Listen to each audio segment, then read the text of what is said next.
Last month was Asian American and Pacific Islander Heritage Month, celebrated each year in recognition of the contributions and influence of Asian Americans and Pacific Islander Americans to the history, culture, and achievements of the United States.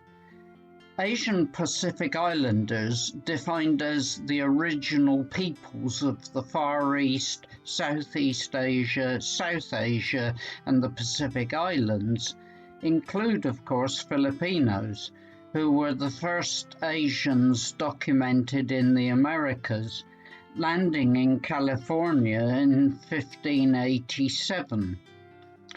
This set me thinking about Filipino traits, values, and characteristics, and I decided it was time to vlog about this, especially in view of my family connections. Probably the first cultural topic that comes to mind for most foreigners when considering the Philippines, aside from any personal experiences they may have had of OFWs, overseas foreign workers, or Filipino medical staff, is the intensely religious nature of its people, irrespective of their specific faith. But much has already been written about this elsewhere, so I won't expand on it here. I do, however, want to briefly consider some other features of Filipino culture that may be less well recognized by most Westerners. First and foremost has to be appreciation of family. The family unit is fundamental to the Filipino way of life and can sometimes result in extreme levels of self-sacrifice in order to provide for the support of not just the extended nuclear family, but also aunts and uncles, cousins and nieces and nephews. What's more, this self-sacrificing care frequently extends well beyond friends and relatives, resulting in hospitality and help for others that may even include total strangers. As a result, Filipinos have developed a keen empathy for others and awareness of their needs. Linked with this is their strong emphasis on togetherness and community, maintaining harmony and ensuring social approval for every action. This in turn leads to the notion of indebtedness towards others, with every good turn engendering a sense of obligation to return the favour at some point in the future. Gratefulness and a feeling of gratitude towards fellow human beings is, of course, a positive thing.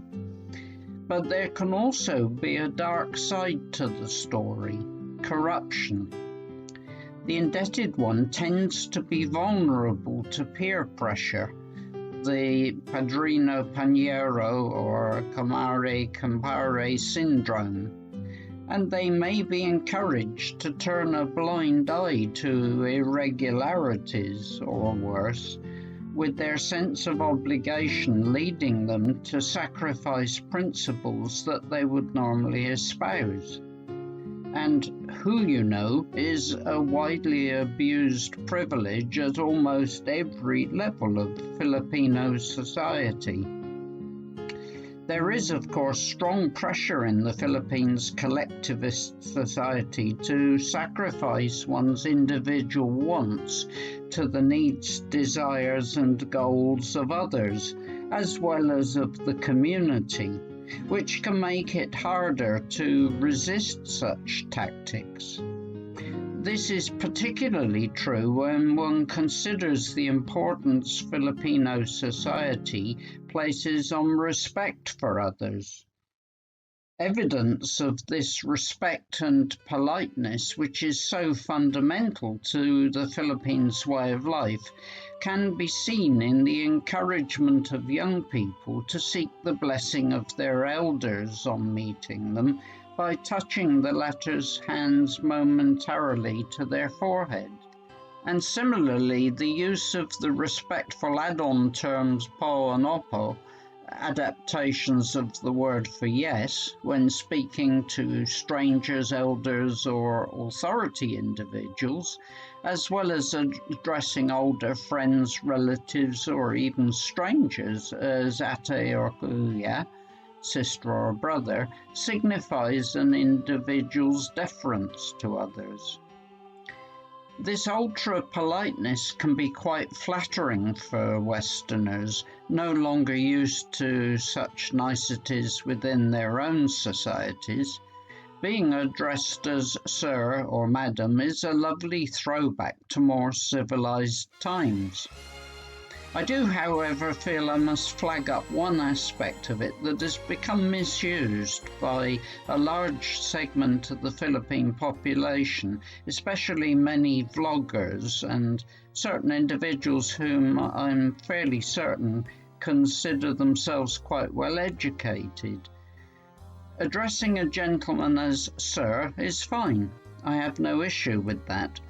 But a practice seems to have developed whereby the honorific is prefixed to an individual's given name.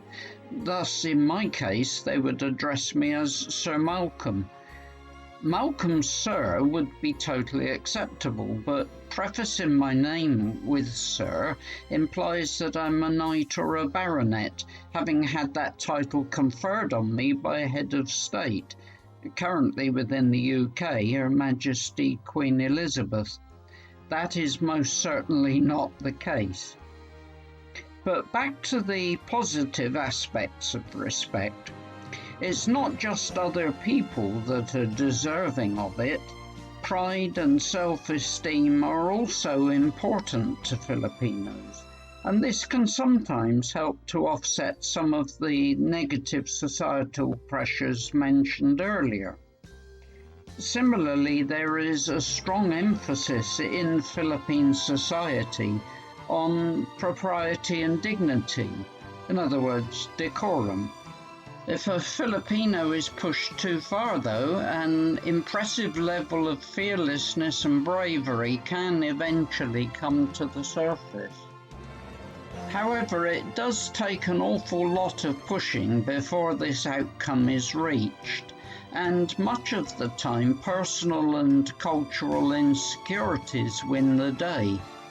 Filipinos often exhibit a colonial mentality that regards foreign, especially American, ways as superior to their own traditional ones, which can produce a displacement activity known as the crab mentality, one result being a common negative Filipino activity, gossiping.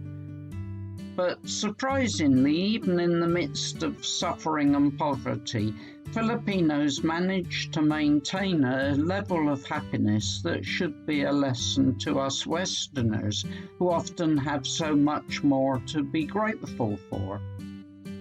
And this cheerfulness often extends to a wicked sense of humour and an enviable ability to have fun. This seems to originate from an innate sense of present orientation and an ability to live in the moment. In other words, mindfulness. At the same time, Filipinos do generally demonstrate a great deal of optimism for the future. Yet this sometimes slips, and they then resort to a rather fatalistic sort of resignation. Whatever happens, happens. Similarly, while Filipinos can often appear to have almost unbounded enthusiasm, along with enviable levels of endurance, their tendency to start well can sometimes be short-lived, and they lose impetus in a manner that has been compared to the burning of coggan grass. Those foreigners who have experience of Filipino OFWs, overseas foreign workers, will probably be familiar with their industriousness.